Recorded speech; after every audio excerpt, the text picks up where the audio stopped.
ஹனிபியோட காலனியில் மொத்தம் 3 types of honeybees வந்து இருக்குது. The first one is queen bee, the second one is the drones, the third one is worker bee. First நம்ம அந்த queen பியை பற்றி பார்க்கலாம். குயின் பி தான் அந்த ஹனிபி காலனிலே இருக்கக்கூடிய மிகப்பெரிய ஒரு லார்ஜஸ்டான member and this is the fertile female of the colony. அதாவது இந்த குயின் பி அப்படிங்கிறது குயினை வச்சு இது வந்து ஃபீமேல்னு நமக்கு தெரியுது. ஃபர்டைல் ஃபீமேல் அப்படின்னா this female is able to lay the eggs, அதனால தான் இதை வந்து நம்ம ஃபர்டைல் ஃபீமேல்னு சொல்கிறோம். இதே இது ஸ்டெரைல் ஃபீமேல் அப்படின்னா that female cannot able to lay the eggs, அவங்கள வந்து நம்ம ஸ்டெரைல் ஃபீமேல்னு சொல்லுவோம். ஓகே, இப்போ இந்த குயின் பி அப்படிங்கிறது எதுலேருந்து ஃபார்ம் ஆகுதுன்னா எக்ஸில் இருந்தால். ஆனால் எந்த மாதிரியான எக்னா ஃபர்டைலான எக்லேருந்து தான் இது வந்து ஃபார்ம் ஆகுது குயின் பி.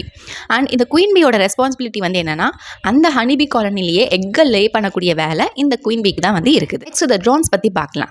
அந்த ஹனிபி காலனிலேயே இந்த ட்ரான்ஸ் அப்படிங்கிறது இட் இஸ் அ ஃபர்டைல் மேல். அதாவது ஃபர்டைல் மேல் அப்படிங்கிறது என்னென்னா இந்த மேல் ட்ரான் ஆனது ஃபீமேல் குயின் பியோட சேர்ந்து எக்ஸலே வந்து பண்ண வைக்கும் இந்த குயின் பியை. அதனால தான் இதை நம்ம ஃபர்டைல் மேல்னு சொல்கிறோம். இந்த ட்ரோன் வந்து எதில் இருந்து டெவலப் ஆகுதுன்னா அன்ஃபர்டிலைஸ்டான எக் மீன்ஸ் இந்த ஃபர்டிலைஸ்டான எக்லேருந்து வரது குயின் பி. இதே இது அன்ஃபர்டிலைஸ்டான எக்லேருந்து வரக்கூடியதான் வந்து இந்த ட்ரோன்ஸ் அப்படிங்கிற அந்த ஃபர்டைலான ஃபீமேல். நெக்ஸ்ட் இந்த ட்ரோன்ஸ் அப்படிங்கிறது குயின் பியோட கம்மியான சைஸ்லையும் அண்ட் ஒர்க்கர் பியோட கொஞ்சம் பெரிய சைஸ்லையும் வந்து இருக்குது. இந்த ட்ரோன் பியோட மெயின் ஃபங்க்ஷனே வந்து இந்த குயின் பி லே பண்ணக்கூடிய எக்கை ஃபர்டிலைஸ் பண்ணுறதான் இந்த ட்ரோன் பியோட வேலை. ஸோ அப்படி அந்த எக்கை வந்து ஃபர்டிலைஸ் பண்ணிருச்சு அப்படின்னா அந்த ஃபர்டிலைஸ்டான எக்லேருந்து வரக்கூடியதான் குயின் பி. நெக்ஸ்ட்டு ஒர்க்கர் பியை பற்றி பார்க்கலாம். This worker bee is a sterile female B.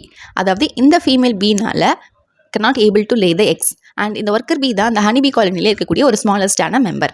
And இந்த ஒர்க்கர் பியோட ஃபங்க்ஷன் என்னென்ன அப்படின்னா ஃப்ளவர்ஸ்லேருந்து ஹனியை கலெக்ட் பண்ணுறதும் அண்ட் அந்த எக்ஸ் இருக்கு இல்லையா அந்த எக்லேருந்து யங் ஒன்ஸ் வெளியே வந்துச்சுன்னா அதை வந்து பார்த்துக்கிறதுக்கும் அண்ட் அந்த ஹனிபி கோம்பை வந்து க்ளீன் பண்ணி வச்சுக்கிறதுக்கும் அண்ட் அந்த ஹைவை வந்து ப்ரொடெக்ட் பண்ணுறதுக்கும் அண்ட் ஆல்சோ அந்த பீ ஹைவோட டெம்பரேச்சரை மெயின்டைன் பண்ணுறது எல்லாமே வந்து இந்த ஒர்க்கர் பியோட வேலை.